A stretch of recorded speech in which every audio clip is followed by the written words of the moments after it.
qui a conseillé. Merci si vous nous rejoignez. Deuxième partie de cette émission. Je suis toujours avec Luc Mayou, journaliste et président du Club de l'information africaine. Simon Tedga, écrivain, directeur de collection et consultant en politique et stratégie de défense. Roger Bama, chercheur et responsable du groupe Afrique subsaharienne à l'Institut Prospective et Sécurité en Europe. On va tout de suite passer au grand temps.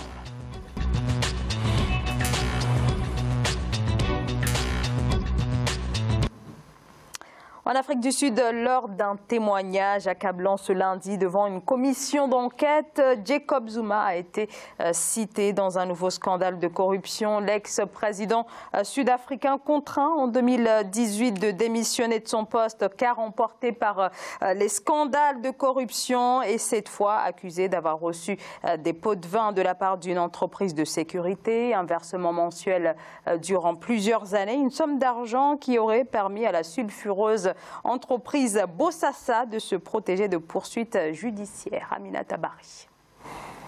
L'ancien président sud-africain Jacob Zuma, à nouveau impliqué dans un scandale de corruption. Il est accusé ce lundi 28 janvier d'avoir accepté une importante somme d'argent de la part d'une entreprise de sécurité lors d'un témoignage devant une commission d'enquête. La compagnie Bosasa a affirmé avoir versé 2200 $ chaque mois à la fondation Jacob Zuma afin de se protéger de poursuites judiciaires. Jacob Zuma a toujours eu un passé sulfureux. Il a toujours été au centre d'énormément de problèmes. Pendant toute sa présidence, il y a toujours eu des allégations de corruption. Et c'est même ça qui lui a valu le fait d'avoir été poussé lui aussi à la porte de la présidence de l'Afrique du Sud. Ces paiements cherchés notamment, selon Angelo Agrisi, le témoin dans cette affaire, à obtenir l'interruption d'une enquête de la police judiciaire sud-africaine visant la société Bosasa, l'actuelle African Global Operation, soupçonnée de recourir à des méthodes illicites pour décrocher des contrats publics. Maintenant, le problème qui se pose aussi, c'est un problème politique. Est-ce que les populations noires vont continuer à soutenir une ANC qui est corrompue et qui sait qu'on ne va pas vers la perte totale du pouvoir de l'ANC? Il faudrait peut-être que l'ANC retourne un petit peu dans l'opposition pour pouvoir comme ça dégager de ses rangs toutes les personnes qui ne sont venues que par des intérêts personnels et pas par l'intérêt de la collectivité. Pour rappel, le président Jacob Zuma a été contraint sous la pression de son parti, l'ANC, de démissionner en février 2018 en raison des scandales de corruption dans lesquels il est empêtré. Son successeur Cyril Ramaphosa a fait de la lutte contre la corruption l'une de ses priorités.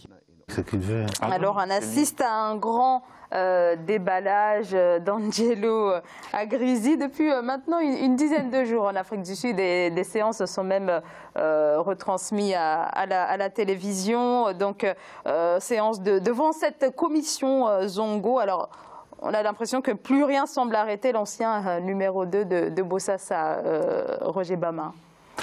Jusqu'où ça va aller cette affaire-là?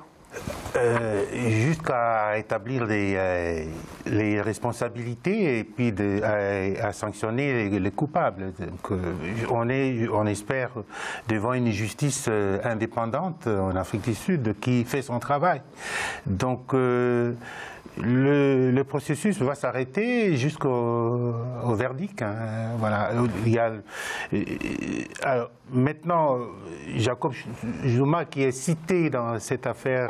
On ne sait plus dans combien d'affaires exactement l'ex-président est impliqué. Donc voilà, je pense que on sait que c'est du crime économique. Voilà, Du crime effectivement. économique. Oui, Roger Bama. Oui, mais ça pose le problème de personnage déjà dans ces agissements, dans ce rapport avec l'argent et en tant que responsable politique. Et puis ça pose en même temps le problème de responsabilité quand on est un dirigeant d'un pays, quand on est homme politique. Quelle image on doit donner aux citoyens, on doit donner aux jeunes pour la gestion d'un pays. Donc ce procès, c'est un exemple qui doit être suivi avec attention par tous les pays africains, surtout là où il y a des affaires de corruption qui sont au tribunal, surtout en France, comment on appelle ça, c'est les les biens mal acquis, oui, par exemple, voilà, et puis d'autres encore. Ça doit faire réfléchir les responsables, et surtout les présidents africains. Alors, vous disiez en off que l'ANC n'a rien à voir dans tout ça, mais alors en tout cas, selon le témoignage d'Angelo Agrisi, sa firme aurait également participé à financer des campagnes menées par l'ANC. Par Zuma ou par l'ANC? Par l'ANC. Donc l'affaire va au-delà de l'ex-président sud-africain. On attendra qu'on saisisse alors. Oui. Voilà. Pour le moment, c'est Zuma qui est en cause. Ouais, ce qu'il faut dire, pour être tout à fait honnête sur ce sujet, c'est que faire de la politique coûte de l'argent. Ça coûte énormément d'argent. On doit imprimer des flyers, on doit faire des campagnes, donc louer des voitures, entretenir le local. On a vu comment le Parti socialiste a eu énormément de difficultés en France quand il a perdu les élections et qu'il ne pouvait plus tenir son siège, qu'il ne pouvait plus... Enfin, ce qu'il faut se dire, c'est que ça coûte de l'argent et que les affaires, les crimes politico-économiques ne sont pas commis qu'en Afrique. On a vu avec la mairie de Paris ce qui s'était passé. On l'a vu au Brésil avec Lula et avant lui la présidente qui a dû céder son siège parce que son parti, elle, était accusé de détournement de fonds. Donc, ce n'est pas propre aux Africains. En revanche, ce qu'il faut dire ici, c'est que la justice sud-africaine et l'ANC ont été exemplaire dans la manière d'écarter Jacob Zuma à partir du moment où il y avait ce parfum de détournement d'argent qui commençait à émaner de lui.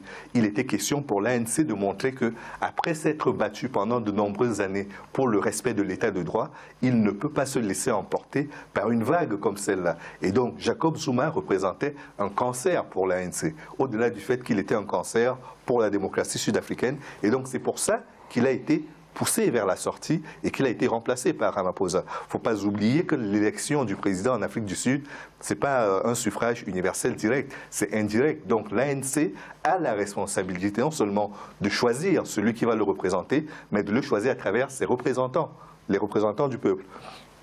Donc c'est en cela que je pense que même si on peut en vouloir à l'ANC à un certain moment d'avoir été un peu léger dans la gestion des affaires parce qu'il avait besoin de se financer, il faut dire qu'il a pris conscience de cette difficulté et il a essayé du mieux qu'il a pu d'écarter tout ce qui pouvait être des brebis galeuses dans cette affaire. N'oublions pas que sous Thabo Mbeki, il y avait eu une politique qui consistait à favoriser les hommes d'affaires de couleur noire pour permettre à la fois à cette classe moyenne là d'émerger, mais surtout de financer le parti. Parce que l'argent n'allait pas venir des townships.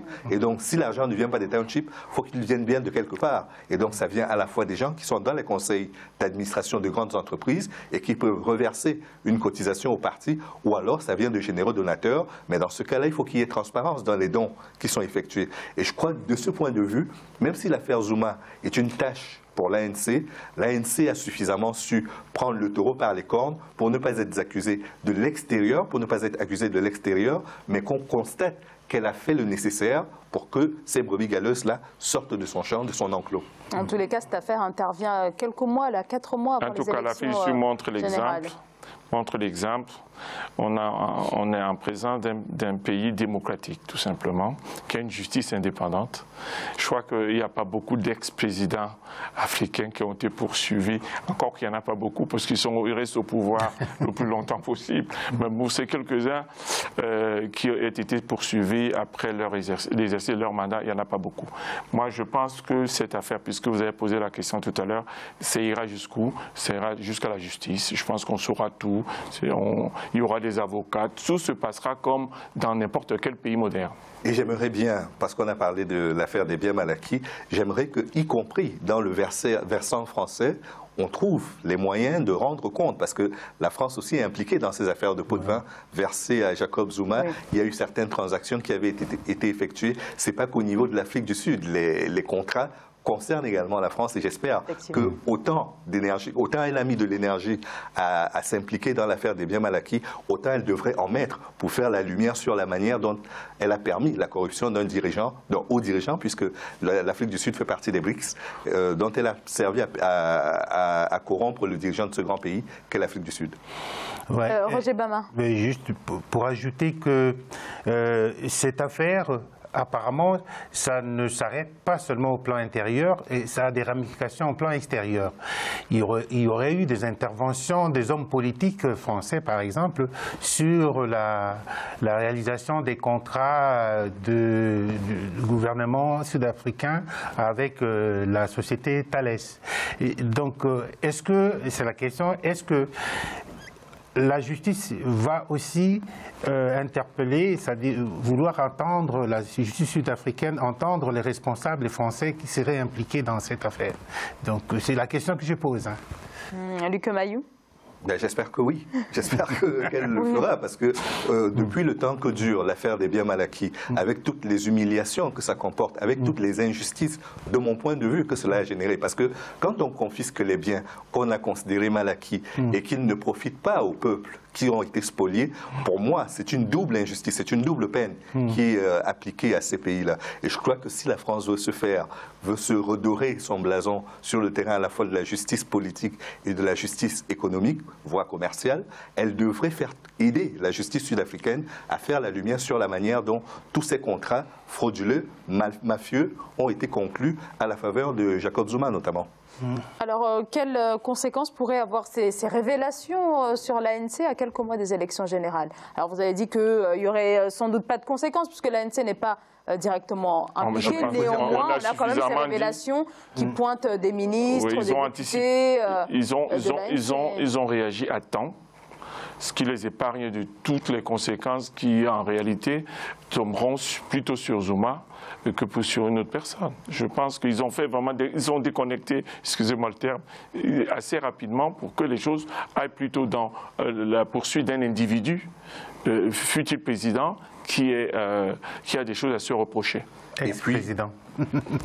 Oui, ex-président, Luc Mayou. Et puis, il ne faut pas oublier que l'ANC fait partie des grands partis historiques du continent africain. C'est-à-dire qu'il n'y en a pas beaucoup dans cette configuration-là. C'est l'un des partis les plus anciens du continent africain qui sait ce que c'est que la lutte et qui a su tirer tout l'avantage lié au fait que c'est un parti qui a un passé historique et politique très fort, qu'il doit fructifier et qu'il continue de fructifier. C'est d'ailleurs la raison pour laquelle, de mon point de vue, ces dirigeants ont vite compris qu'il fallait évacuer très rapidement ce qui pouvait constituer un cancer pour le parti afin de ne pas avoir à subir les foudres des électeurs quand le moment sera venu. Aujourd'hui, l'ANC est chatouillée par de nombreux autres partis qui commencent à lui contester son hégémonie sur la scène politique sud-africaine.